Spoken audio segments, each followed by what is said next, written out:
So if you're just joining us, welcome. We're going to get started in just a minute.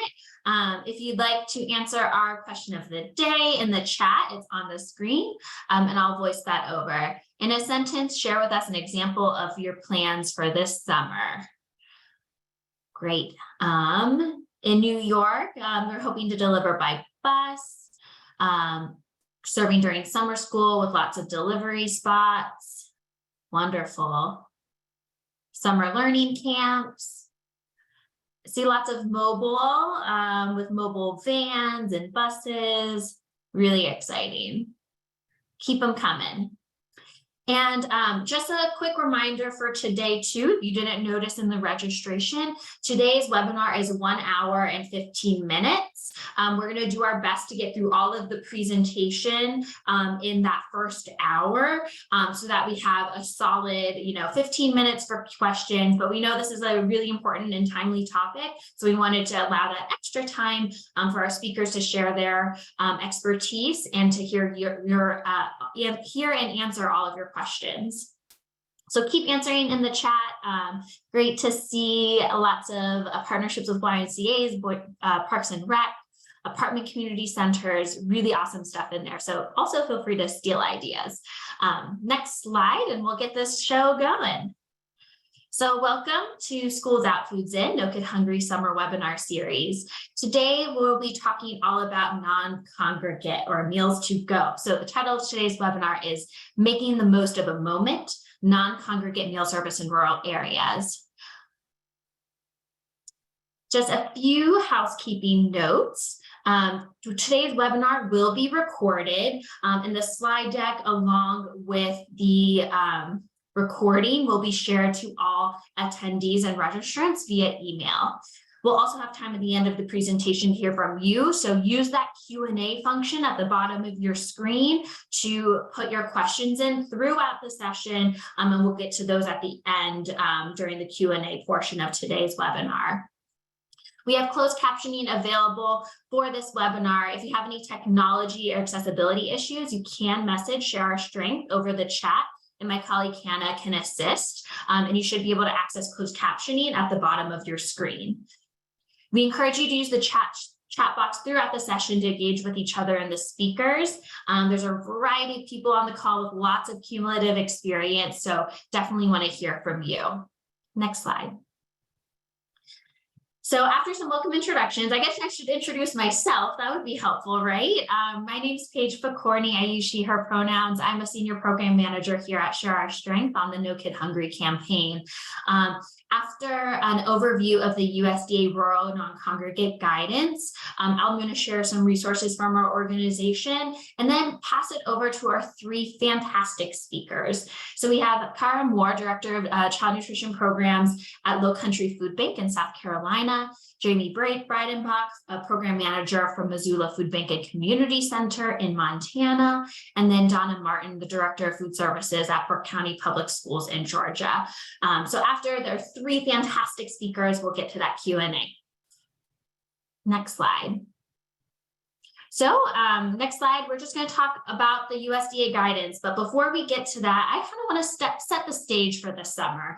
So you can see on this graph the total number of summer meals. This is through Summer Food Service Program and Seamless Summer Option served year over year. So for a long time, right, we saw pretty steady levels of participation in the program.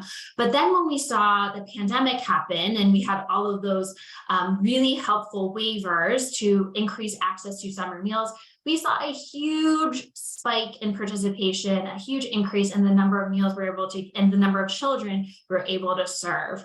A small decrease in summer 2021, but then, last year with the limiting use of the waivers, their delay in being available, we saw a return to pre-pandemic participation levels, which is a huge bummer, right? But next slide. We have a really big opportunity this summer. One, we still have our strong congregate summer meals program, tried and true. We know it works and is a fantastic way to have that social engagement with children. However, we also have a really awesome new opportunity, a permanent option to serve non-congregate summer meals or meals to go. And this is going to happen in certain states this summer in 2023, and then will be permanent year after year. Also, a new provision that was introduced this year was summer EBT. Now, this program provides grocery benefits to families who are eligible for free or reduced price meals over the summer. Rather than being a pilot as in years past, it is now a permanent nationwide program. It is not going to be implemented in summer 2023, but will start in permanence in summer 2024. That's something to look forward to. I will note, and if you missed it, check out our webinar from last week. We can put the recording in the chat. But pandemic summer EBT is available this summer to kind of meet those needs. It's a little bit different this summer, so that's why we'll put that link in the chat, and we have some resources too to explain that. Next slide. Now, on to the guidance. So if you haven't read them, these links will be live. I'll throw them in the chat later when the presenters are speaking, so you have access to them now. But there are 3 major pieces of guidance that USDA has released thus far. First is that big Q&A of implementation guidance on summer 2023 non-congregate. USDA recently issued a second Q&A that was issued just a couple weeks ago. And then there's also another piece of guidance on offering multiple meals as part of summer non-congregate meal service. Next slide. So the big question, who can operate non-congregate meal service in rural areas in summer 2023? So first, your state has to have an approved plan by USDA. So states had to submit their plans by April 1st. So you should be able to find out if your state is offering non-congregate by contacting your state agency. So that's number 1. So if you are in a state with an approved plan, sponsors that are operating in a rural area with no congregate service and who are SFSP and SSO sponsors in good standing can operate non-congregate this summer if approved by their state agency. I will also note that non-congregate is available to all children in area eligible locations. And in non-area eligible locations, non-congregate can be used when children are identified as eligible for free reduced price meals. Next slide. Next big question, what is rural? So this is the definition for this summer. USDA is working on guidance for future summers. So all of this information is just about summer 2023. So USDA has deemed counties outside of metropolitan statistical areas as rural. And this, you can use USDA's rural designation mapper. We can put a link in the chat to find your rural and non-rural counties. In addition to this county-wide definition, USDA also allows identification of pockets within non-rural counties. Next slide. What the heck is a pocket? It is not the kind on your jeans, but instead a rural pocket refers to a rural area located within a non-rural county. And in the first set of guidance, there wasn't that much in terms of data sources on what state agencies could use. But in that second Q&A, you will find additional guidance from USDA on how to identify rural pockets. So states may use the rural urban commuting area, or RUCA, codes 4 through 11 as a baseline for identifying a rural pocket. And USDA said that they will expedite approval of rural pockets if they meet this RUCA code. USDA FNS also will consider other data sources, and they will work with state agencies on identifying those on a case-by-case basis. In addition, I know some states are working directly with sponsors to identify rural pockets. I also know some states, because of the late timing of this guidance and the big change this has for this summer, they are not they're only utilizing the USDA's definition of rural and saving the rural pocket definition for summer 2024. So all that said, this is a big tag to talk with your state agency if you are outside of a rural county and would like to, but think that your service area might be rural and you might be identified under a rural pocket. To help with this, No Kid Hungry has updated our average eligibility map. So now we kind of rebranded it, and it's now the Summer Meals Rural Eligibility Map.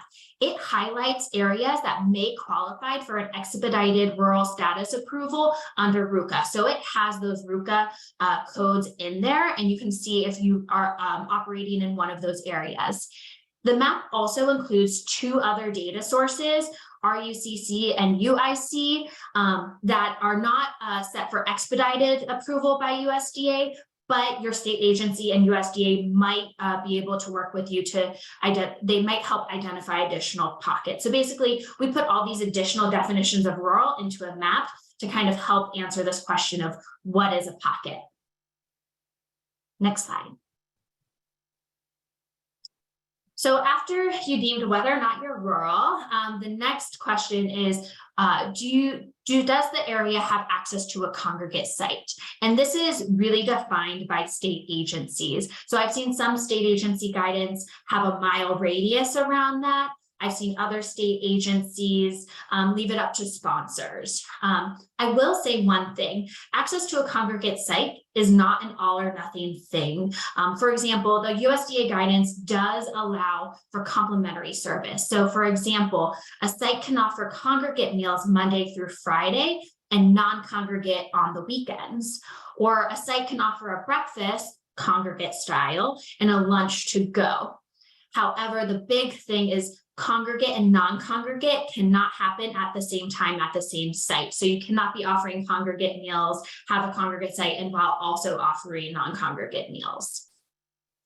And I mentioned this, but SFSP and SSO are eligible to operate non-congregate, and schools and nonprofit organizations can operate non-congregate. You just got to make sure you're in good standing. Next slide. The models allowed to be used look very similar to those that were allowed during the COVID-19 pandemic waivers. So these include grab-and-go programs, either a single location site or a mobile route, and multiple days worth of meals are allowed to be served. So USDA guidance says up to 10 days worth of meals is allowed. Also, parent and guardian pickup is allowed and direct home delivery. However, states are able to limit the availability of some of these provisions. So check with your state agency. For example, I know some states are only allowing 5 or 7 days worth of meals to be allowed. I know some states are not allowing home delivery this summer. So please check with your state agency on what's allowable. Next slide. A little bit more into home delivery, because we know there's a lot of questions around that, and it does look different from the pandemic era. So delivery could be mail or delivery service, or it could be hand delivered by the sponsor's staff, volunteers, or other other members of the community. Sponsors must identify, invite, and receive written, either electronic or paper, consent from families to deliver to their homes. Sponsors must confirm accurate contact information and the number of children in the household. Non-school food authorities must establish a memorandum of understanding, or an MOU, with an SFA to establish their eligible population if they are to do home delivery. Children do not need to be income eligible if they are located in an area eligible location. But in a non-area eligible location, children must be identified as income eligible. Next slide. A bit more on offering multiple meals. So USDA guidance does allow unitized, or think turkey sandwich, carrots, apple, milk, all in one package, or bulk style meals for this summer.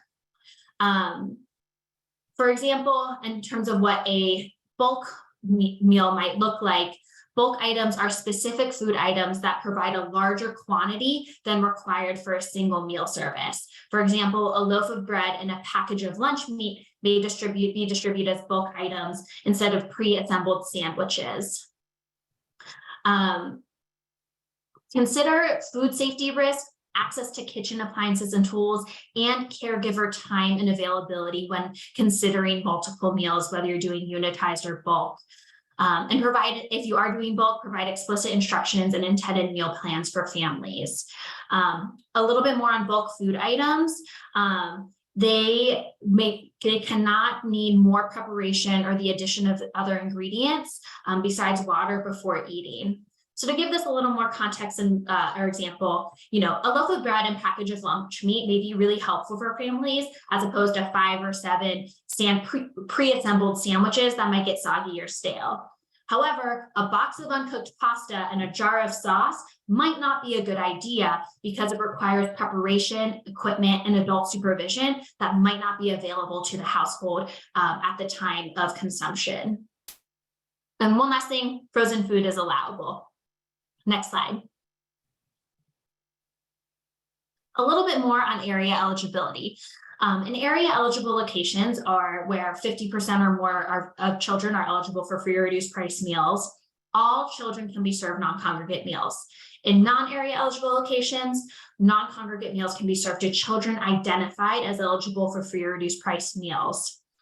A non-school food authority or a nonprofit YMCA food bank may use household applications, or they can use NSLP, National School Lunch Program or School Breakfast Program data through an MOU with a school.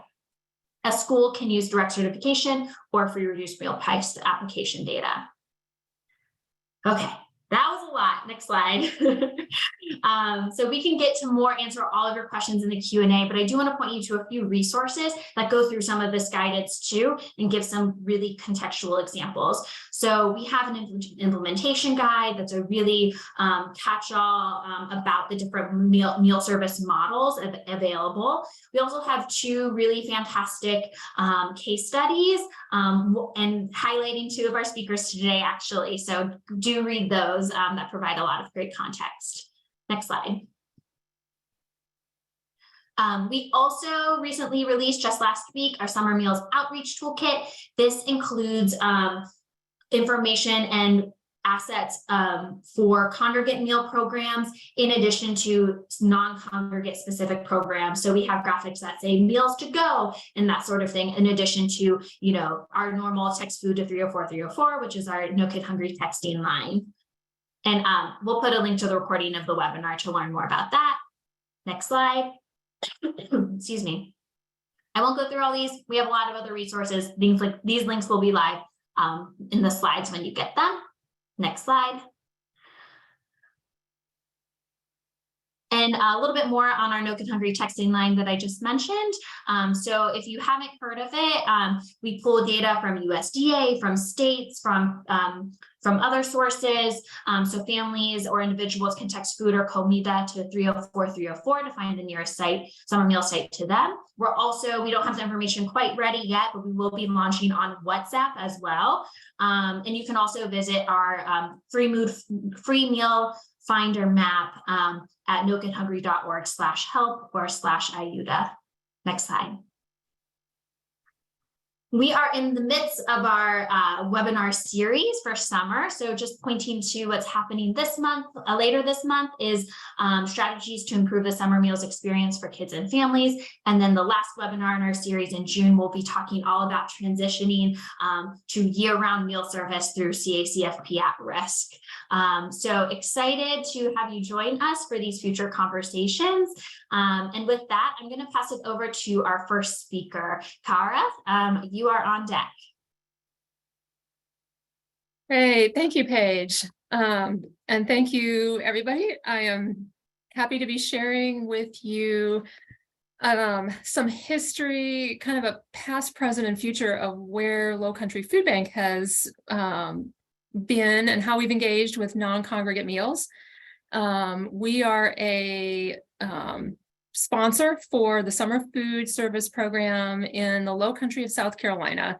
All of our sites, just to provide some context, are unaffiliated sites. So we serve as a sponsor for external organizations, faith-based organizations, libraries, YMCAs, Parks and Rec organizations, and several other entities who apply through us to get meals produced in our production kitchen. We vend our own meals. I realize we're really fortunate to have that resource. And I'm going to start today by talking about a partnership that is actually featured in that case study that Paige mentioned earlier. We were running a non-congregate program before non-congregate was a thing officially with USDA, in large part, actually, thanks to support and encouragement from No Kid Hungry.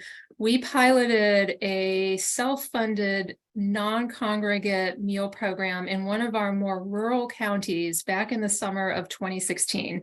And there is a short video that I would love to share with you if we can cue it up, that provides a highlight of what this partnership looks like. So we'll get the video started, and then I will give you some talking points afterward.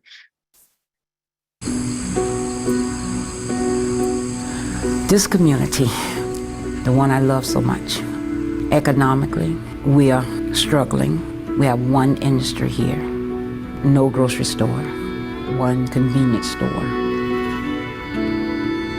We kind of just band together as a community, pool our resources. We use whatever we have to make it. I received what I called a calling or prophecy on my life about having the gift of help. And I began to seek what that meant for my life. And like I say, if the passion and the calling is there, the resources are open up.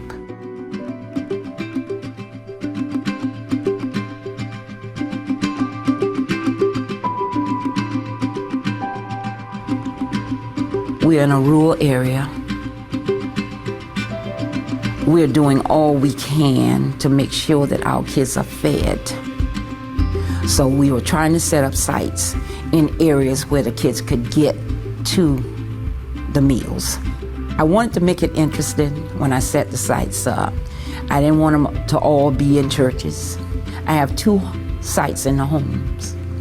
And the reason we did those sites in the home, because they're in the heart of the community.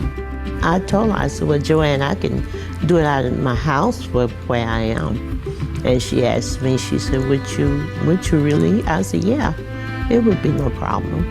Nobody there but me and my husband. My children is gone. It was exciting to me because it gave me something to do for a little while. And it makes me feel good because I feel like I'm helping somebody. I have 2 daycare centers. When I chose Tender Bears Daycare, I thought about her being in a setting here in town and a lot of kids coming to her site. And that big white truck rolls up in the yard. It looks real good. And they're standing to the, oh, the truck is out there. The food truck is out.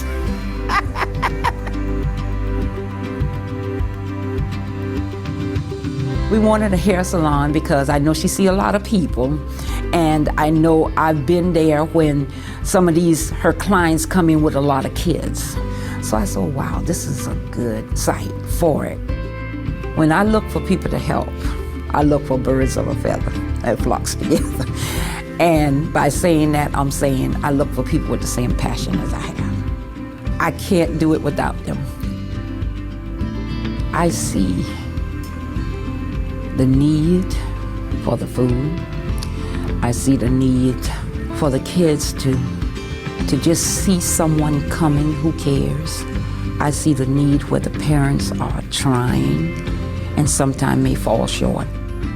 And I think this program has made an impact in so many of the kids' lives.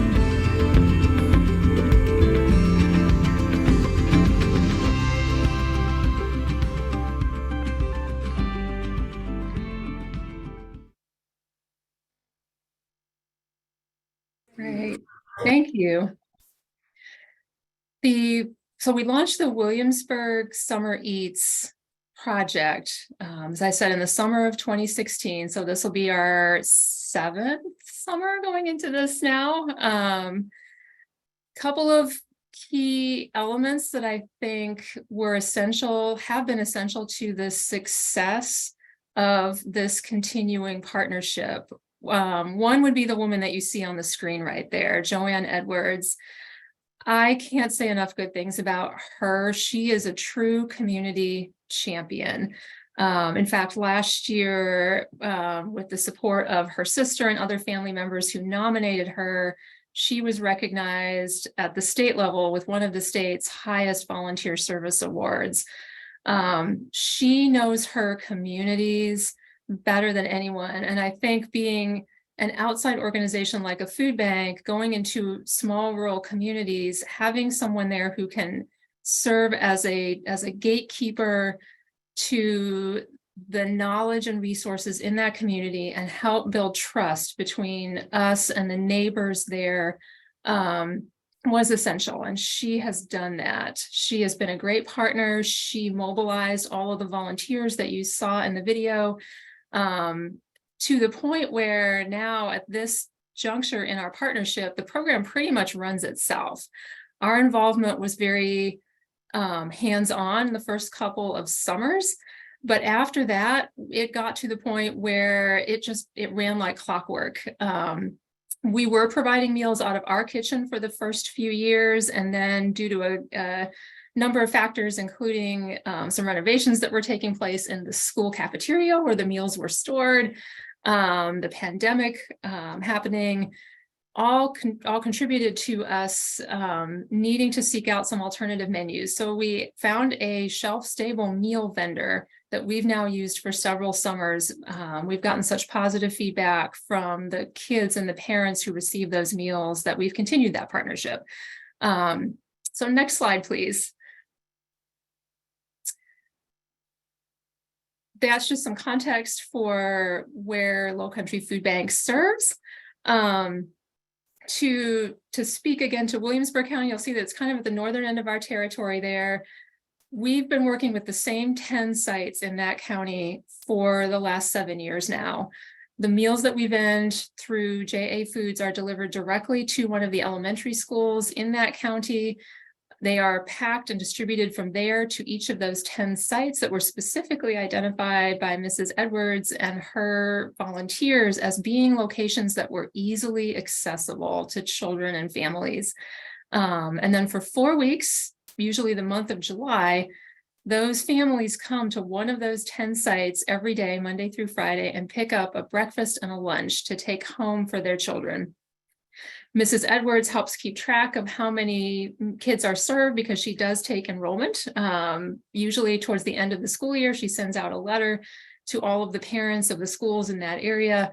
If they wish to participate in the program, they fill out a very short application and send it back. And that's how we know how many children to anticipate. So these aren't technically open sites, but it does help us ensure then that we've got enough food there every day for those kids who show up. They come, they pick up the breakfast and lunch, they take it back. And on the weekends, we send a Backpack Buddies bag home with each of the children as well. We started the program after a lot of feedback and listening sessions with the neighbors in the communities that we were hoping to partner with out there.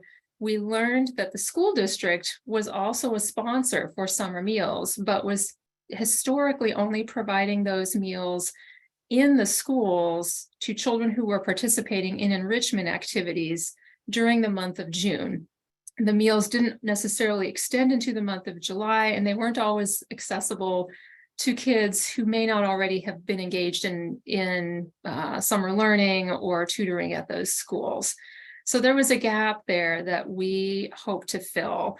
And so we've continued that model to this day, serving during the month of July to help fill that gap. Interestingly, on a side note, we learned last week that the Williamsburg County School District School Food Authority is planning to resume being a sponsor for meals this year after a couple of summers of limited activity during the pandemic, and that they are actually planning to and hoping to open up sponsorship to community-based organizations outside of the schools. So it is possible in the future that these sites that we've been working with, if they qualify to continue serving non-congregate meals under USDA's expanded definition now, will be able to be served either through us or through the school district as full-fledged SFSP sites, as opposed to needing grant funding to sustain that program, which would probably be the best possible outcome for us. Next slide, please.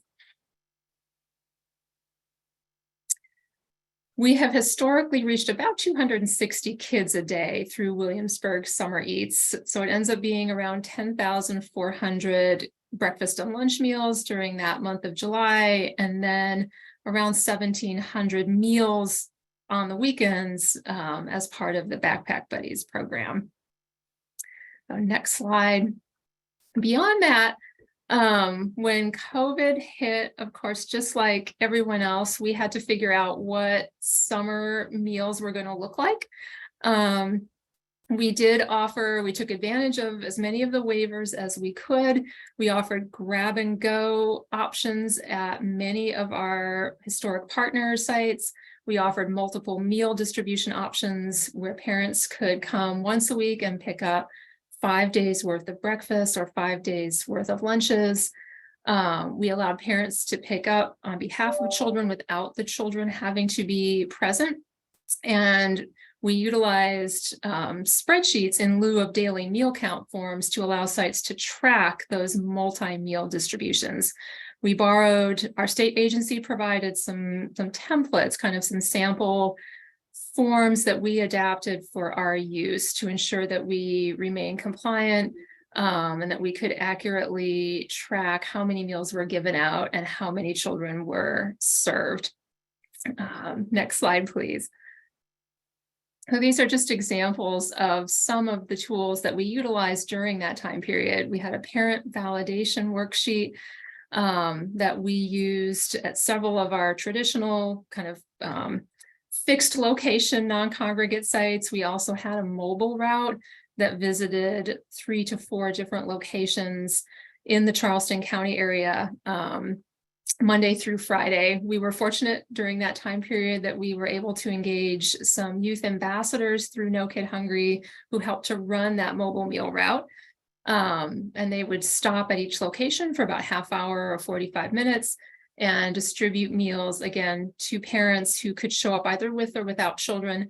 If the children were not already in the car, we just had them complete this worksheet with the names of the kids for whom they were picking up meals, so that we had a way to verify that these were kids' meals. We just asked them to show some kind of proof of having kids, whether it was photos or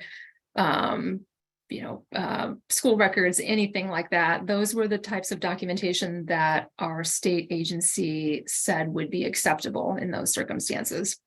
And on the next slide is an example of the tracking spreadsheet. I know it is super tiny. Don't try to read that without your magnifying glass. But I'm happy to send it out as a link or send it to Paige afterward if anybody wants to see it in more detail. It was a very impressive Excel spreadsheet that we gave to the sites that were doing multi-day meal distributions so that they could keep track of how many meals were given out at a time to each family who came, whether it was breakfast, lunch, or snack. And next slide. So that brings us to the present and what summer 2023 is going to look like for us. Of course, the last few years have seen a return to some sense of normalcy for most of our sites. We had 18 sites last summer. That was down from a high of around 25 to 30 sites pre-pandemic. We are pretty certain at this point that there are some historic partners that we worked with before COVID that will likely not return. They've streamlined their operations. They've pared down their sites either due to staffing or just general capacity concerns in other areas.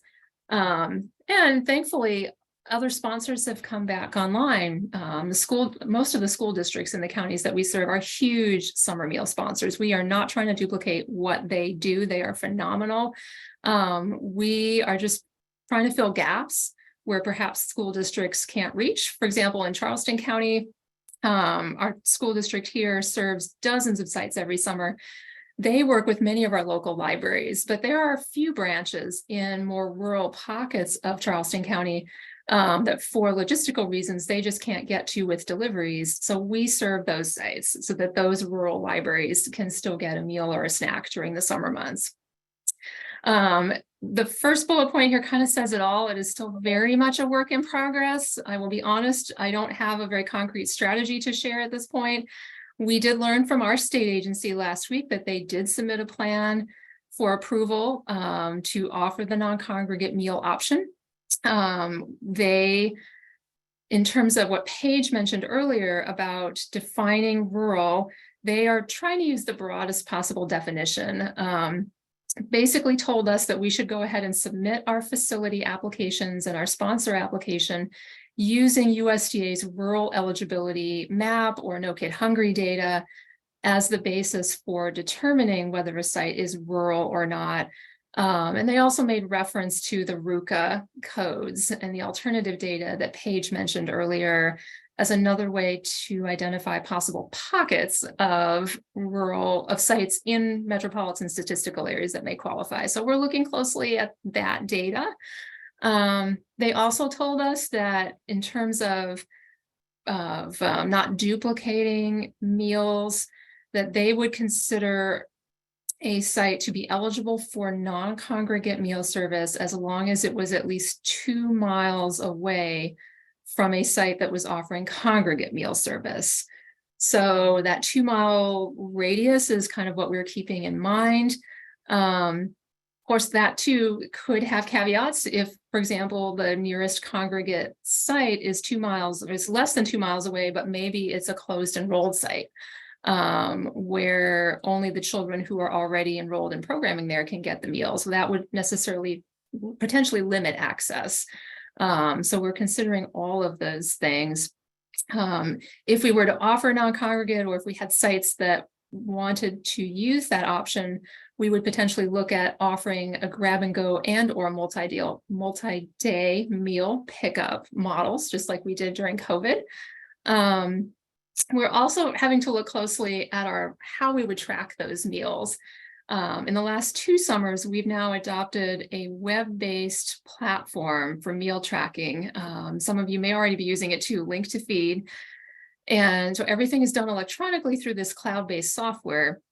And we are still trying to determine if Link to Feed can be adapted to track multi-day meal distributions. It is set up primarily to track 1 meal at a time through real-time service.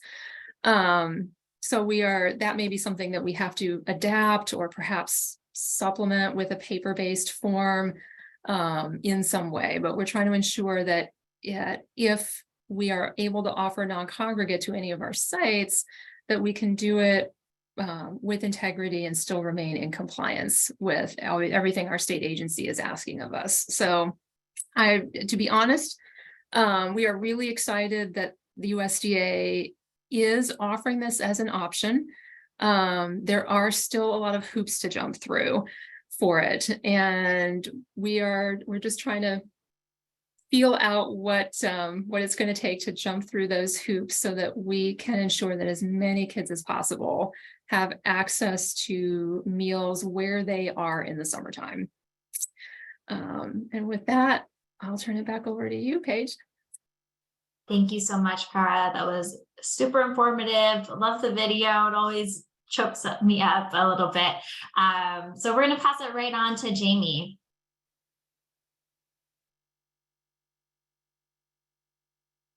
Mute. Hello, I'm Jamie with Missoula Food Bank and Community Center. I'm the program manager. Next slide, please. Missoula Food Bank in our county, our mission is to lead the movement to end hunger through activism, volunteerism, and healthy food for all. We nourish community. We envision a community that embraces food justice where no one feels shame or experiences stigma when asking for help. Next slide, please. We feel that non-congregate meal service will do just that. It is the way in which many of our sites have been operating the last few years because of COVID, and then with the extension of the COVID waivers in last summer. So many of our families are very used to this. Next slide, please. We also, based on data, it has shown that more kids had access to food during the last three years. So in 2019, here is some of the sites that this upcoming year will continue in this non-congregate meal service. And based on pre-pandemic and then the waivers that happened during the pandemic, the data suggests that more food gets to the families and to the children that need it.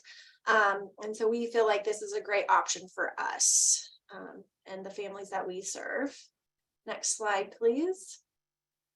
So our state sent out some general information, which I am just going to briefly touch through in the way in which Montana is doing it.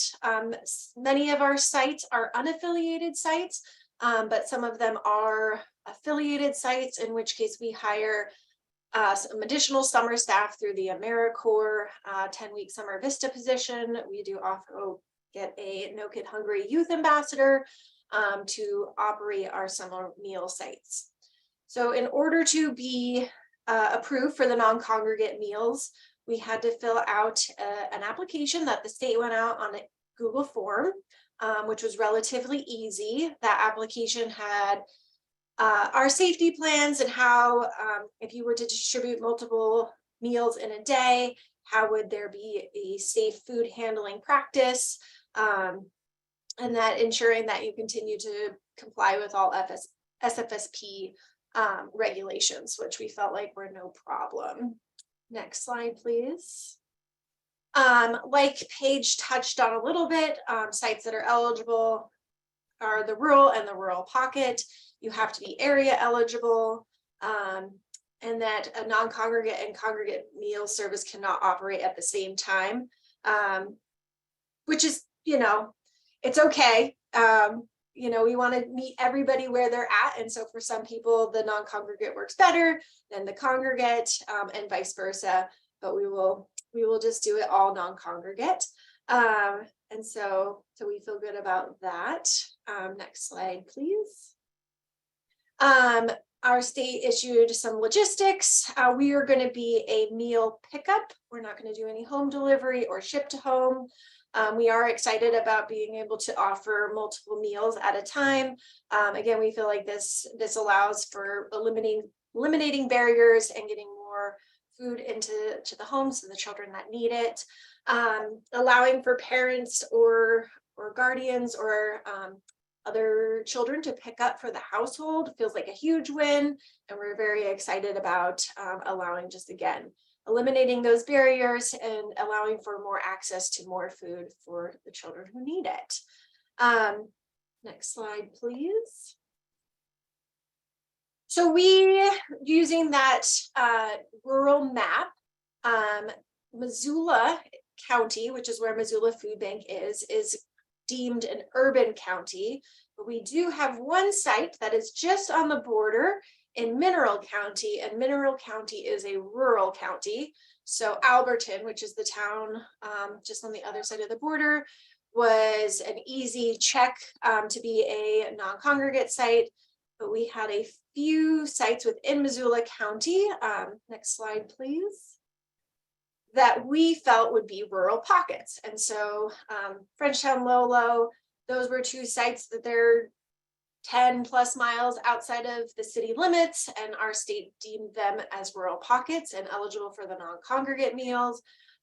We're hoping to add Clinton. We're still waiting for the right partner to be able to offer that. So fingers crossed for us that we can provide meals out to that area as well this coming summer. But this is our map of the towns that we will be serving non-congregate meals to.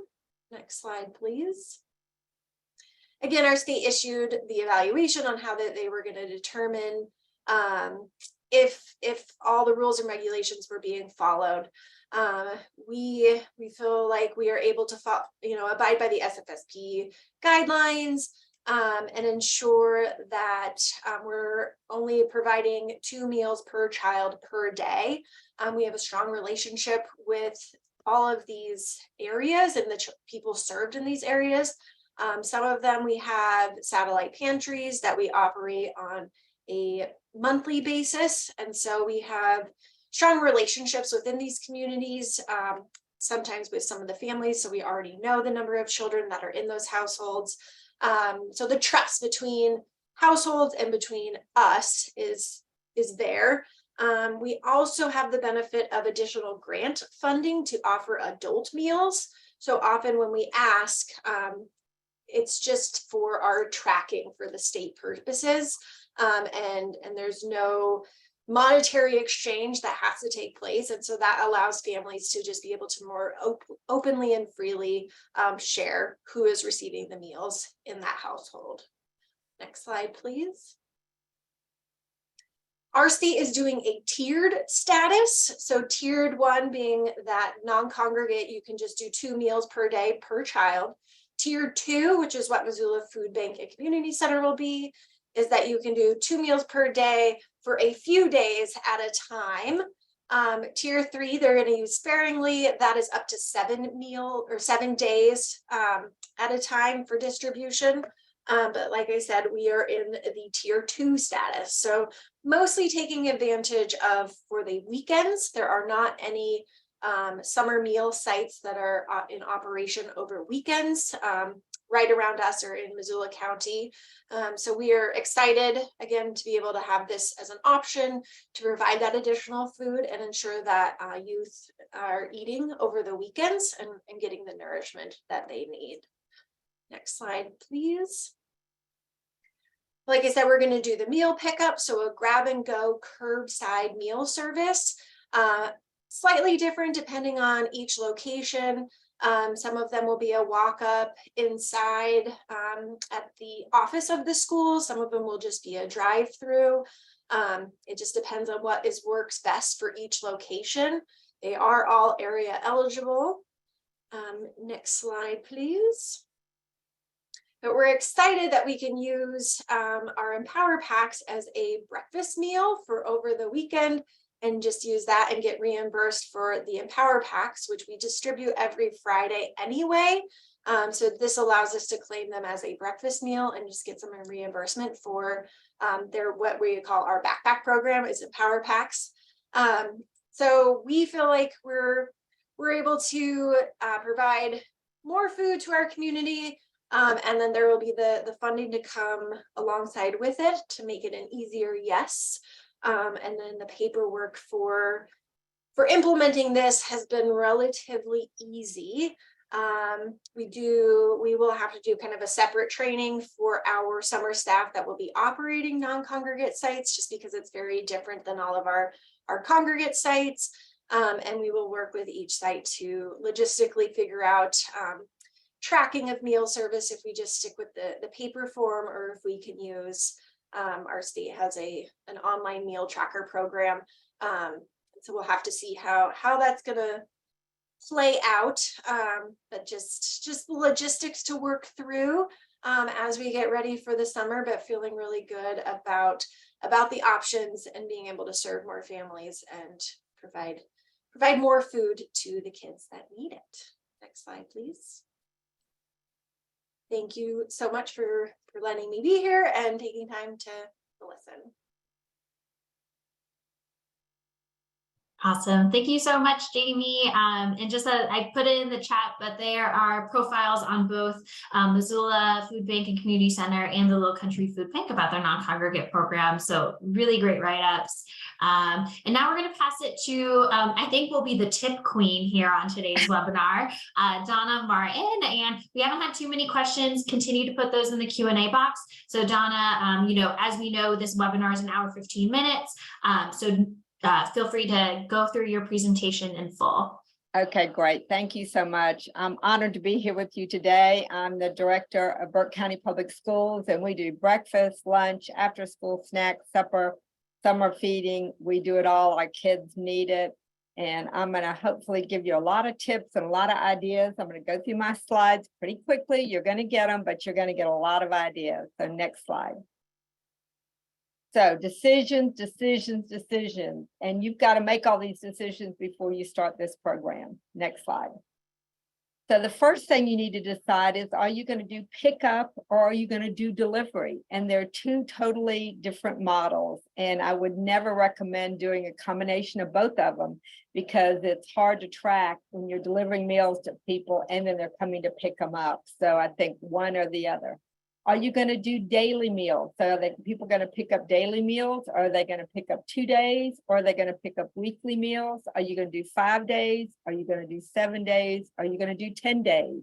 And you need to decide that based on what your state is allowing you to do. Because I know Georgia, if you do Seamless Summer, they're only allowing 5 days. So you've really got to make that decision. Next slide.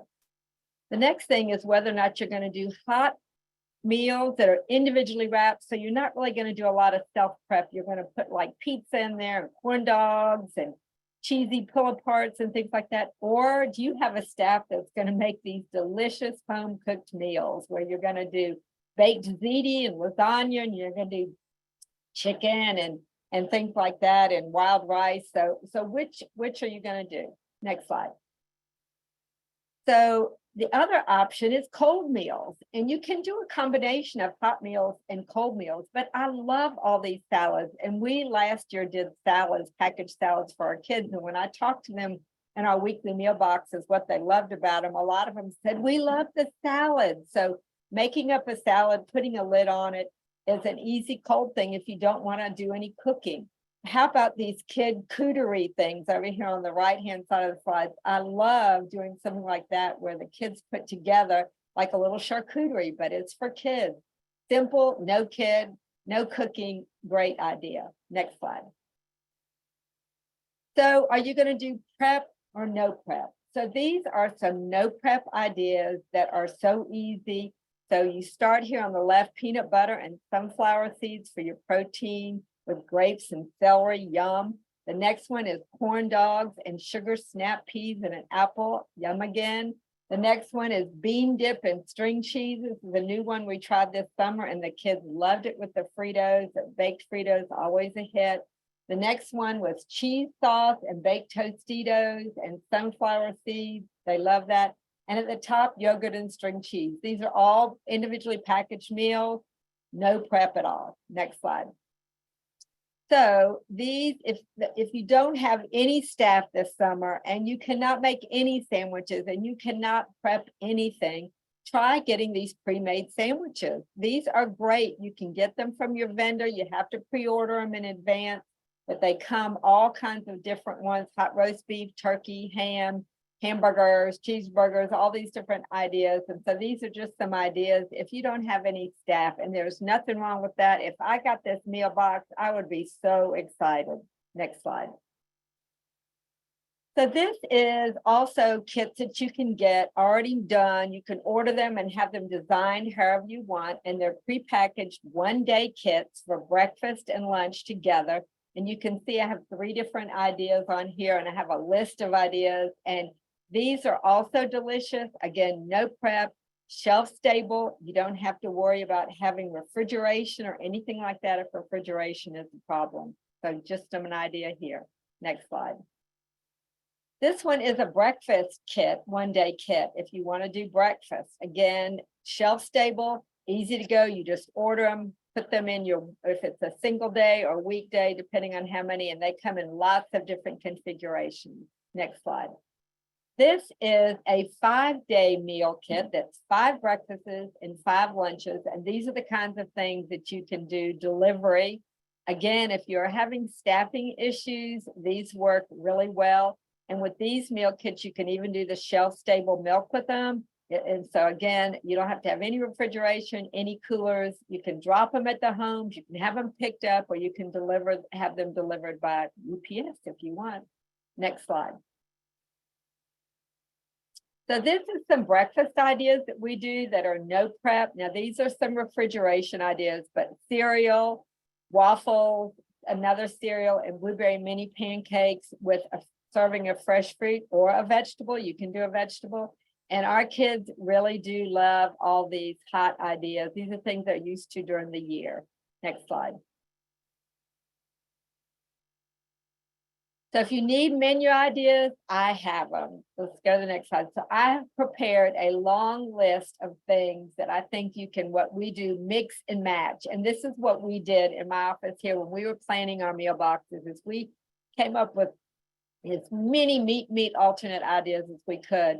And then we were able to go to this list and make sure we didn't repeat, and we made our boxes much more fun. So string cheese, hummus, pepperoni sticks, cheese squares, yogurt, peanut butter, cheese cups, regular yogurt, Go-Gurts, sunflower seeds, peanuts, bean dip, pepperoni slices, deli turkey, and deli ham. These are all things, some no prep, some prep, depending on your staffing, but these are some great meat. But it doesn't have to be the same boring stuff every day. Next slide. So these are the ideas for fruits and vegetables. And if you're like me and you're sitting around thinking the same thing, apple and oranges, oh, no, no, no. You need to be putting kiwi and strawberry and grapes and cherries and blueberries and pears and raisins and craisins in there, because our kids say when they got the boxes, it was like Christmas when they opened it up and there was a big container of strawberries in there, or a bag of grapes, or a thing of blueberries. They got so excited. The same thing with the vegetables. It doesn't have to be celery sticks and carrots all the time. Think about cucumbers, grape tomatoes, bell peppers, sugar snap peas, my favorite, celery sticks, broccoli, cauliflower, and salad mix. And I'm going to show you pictures of all these things in a minute. Next slide. What about grains? We've got to do grains, and there's plenty of grain ideas. Pretzel, cereal, Chex Mix, dolphin crackers or goldfish, vanilla wafers, granola, Nutri-Grain bars, flatbread, muffins, rolls, baked chips, crackers, cheeses, croutons, and whole grain bread. Lots of things to mix into your boxes. Next slide. And then these are breakfast ideas, individually wrapped, that you can get from your vendor. So you just need to ask them in advance what is going to be available when you're planning your menu. So waffles, pancakes, French toast sticks, all kinds of cereal. Some kids would eat cereal every single day of the year. So don't think that's a disappointment when they get cereal. Muffins, sausage biscuits, chicken biscuits, ham biscuits, mini thinnies, Uncrustables, always popular, granola, yogurt, graham snacks, string cheese, pizza bagels, Fruitles, Cheez-Its, and dolphin crackers. These are all things that you can mix together to do breakfast. Next slide. So this is what I love, is a menu planning template. So we're doing, as I told you, the 7 days of breakfast and the 7 days of lunch.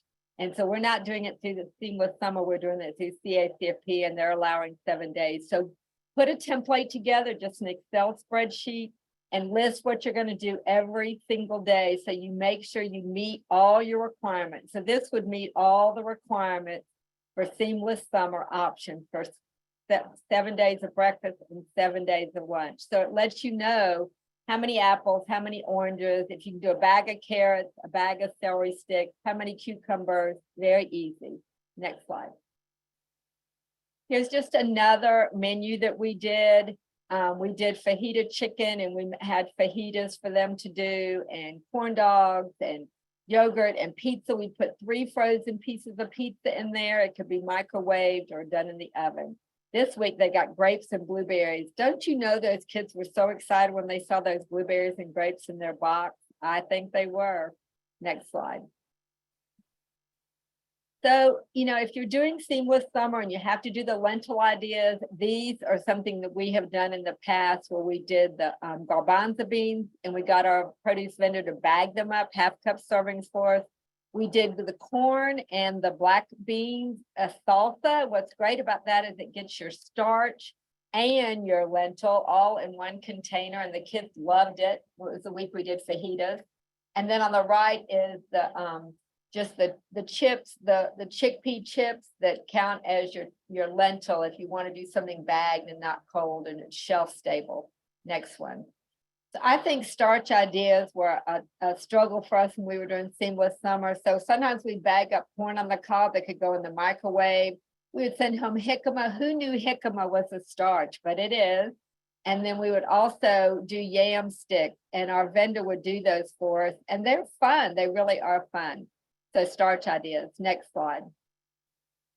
So shelf-stable milk, if you cannot do, we do refrigerated milk, but if you do not have the capabilities and the families, you don't think they have the capabilities of storing a lot of milk because you're doing a week's worth of milk, I think shelf-stable milk is a great idea.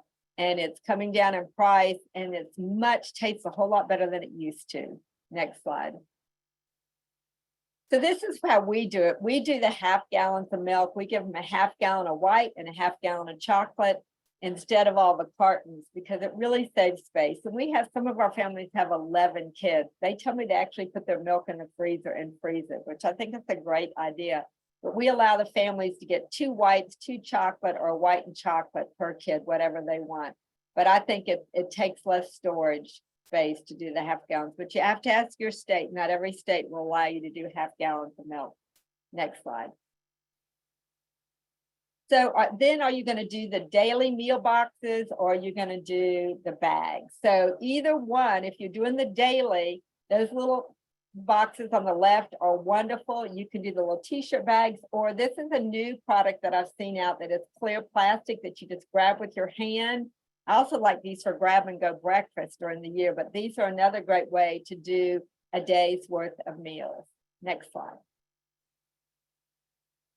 So this is what it looks when you're loading the buses for daily bags. I mean, this was when we were feeding 4,000 kids a day, and each one of these lines was a separate bus, and we would bag up the meals on the bus and hand them out. So you have to have a lot of coolers if you're going to do the daily meal boxes on the bus and you're serving a lot of kids, but that's what it looked like in the morning in our district. Next slide. So these are, if you're doing weekly meal boxes, which what we did, I've seen them flat, I've seen them bigger and squatty. And, you know, for my vendor, all I do is tell him the size box that I want, and he has it made. So just figure out what size box you're going to need, and your vendor can have them made. It is not a problem. Next slide. So this is what a lot of counties do. They do a brown bag, a really thick brown bag, and they put everything in there. They do the milk separately, and they put on the outside all the instructions and everything. So if you want something that's lighter, a bag really does work. Next slide. So this is our box setup. This is how our boxes come in, and we have to tape up, put them together, tape up. And we use this keep refrigerated tape because I want to make sure my families know when they get that box, they've got to put everything in the refrigerator. I do not want any food spoilage. Next slide. So it's real important if you're going to do the boxes and stuff that you need a big area. So this is our high school students loading our boxes, walking around. Thank heavens nobody ever fell and hurt themselves, but we were putting a lot of food in these boxes. And this is the bottom taped up. The top had the keep refrigerated tape on it, but you're going to need a big area. Keep in mind, we were doing 3,000 boxes every week. So 1,500 on Tuesday and 1,500 on Thursday. We did half the county one day and half the county the other day. Next slide. So this is meal box pickup, and you can see the refrigerated tape. So this was when during the pandemic, when we were letting people pick up boxes. We've gone to meal delivery right now, but if you do the box pickup, then you put your coolers out there with your milk, and you just bring the boxes out a little bit at a time. Next slide.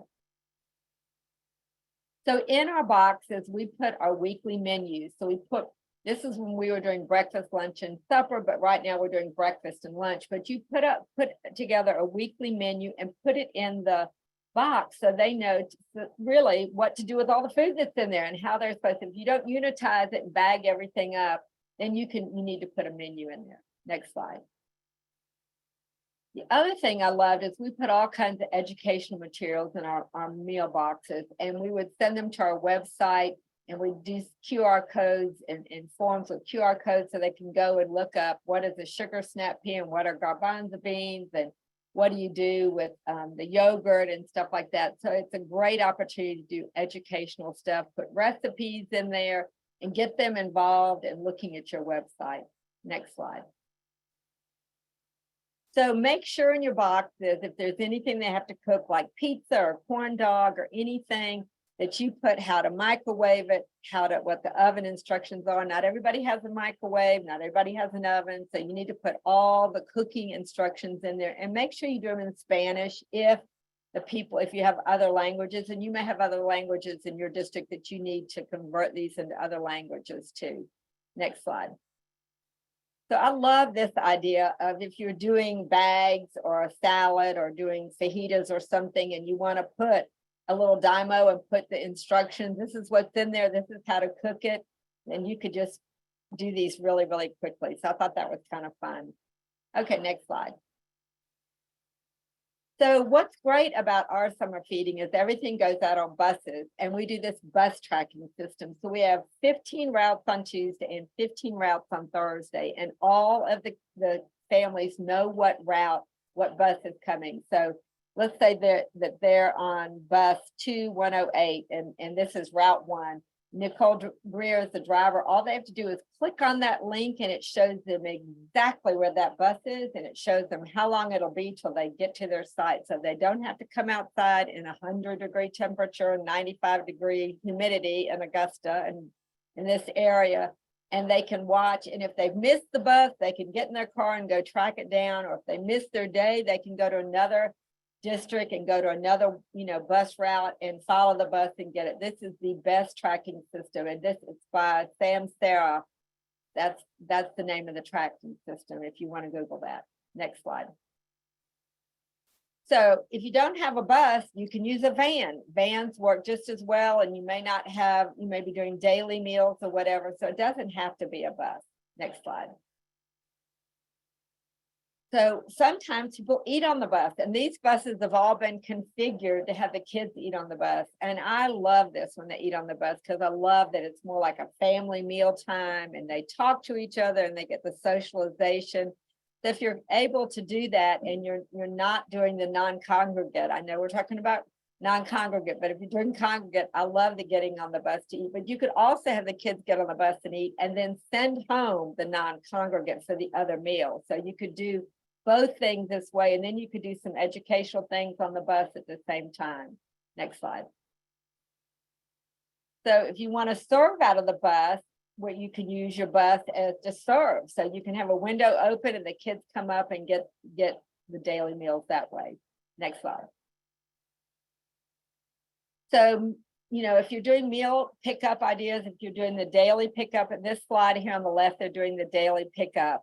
But on the right, this was the line at my schools to do the weekly pickup. And we would put a little sticker on the window we would give them a card that said all the children's names that they were picking up. So we had vetted them. So if they couldn't come pick it up, they could give that card to somebody else to pick it up. The next slide. So if you're looking for, you need to make sure you have signage out if you're doing meal pickup, or wherever it is, so they know exactly where to go at the school. Because as the bus riders go one place, and the drop off for the cars go another place. So there's a lot of confusion, and the cafeteria is another place. So make sure you have really good signage out there. Next slide. So I love this. This is a great way if you're doing meal pickup, how to handle it. So the first step is they greet. They ask how many kids are in the car. They vet the kids. And they put a sticky note on the windshield. The car pulls up. They pack the 2 or the 3 or the 10 or the 11. Some of my families have that many kids in the car.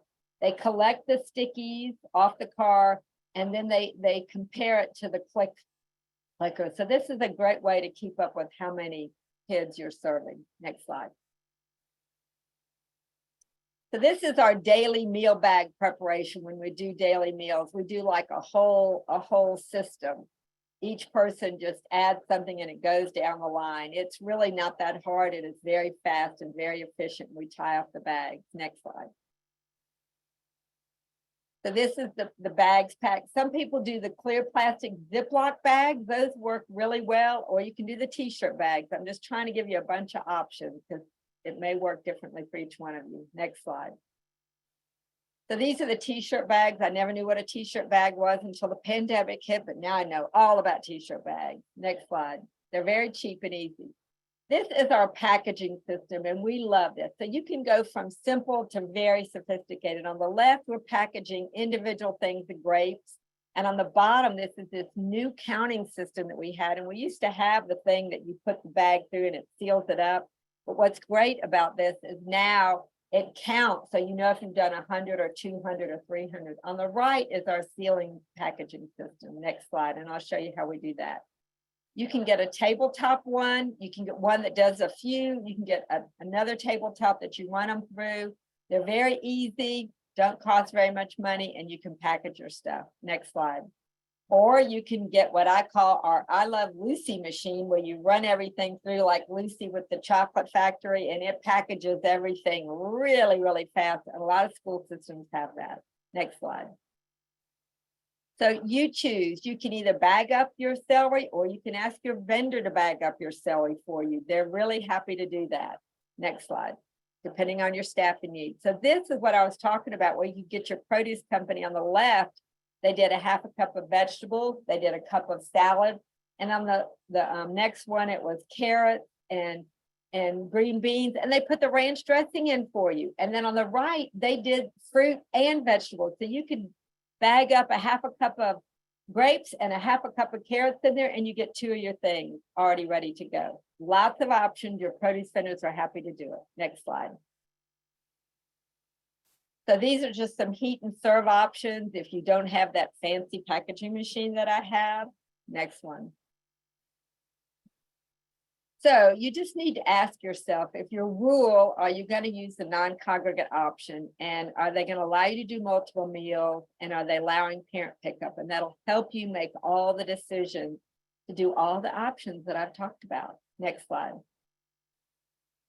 So do you have staff to do the prepackaged meals? Do you have the kitchen equipment to prepare it? Do you have the delivery vehicles? Do you have buses? Do you have bus drivers? Do you have packaging equipment? Do you have coolers? Do you have walk-in cooler and freezer space? Do you have space to package the meals? Do you have a produce vendor to work with?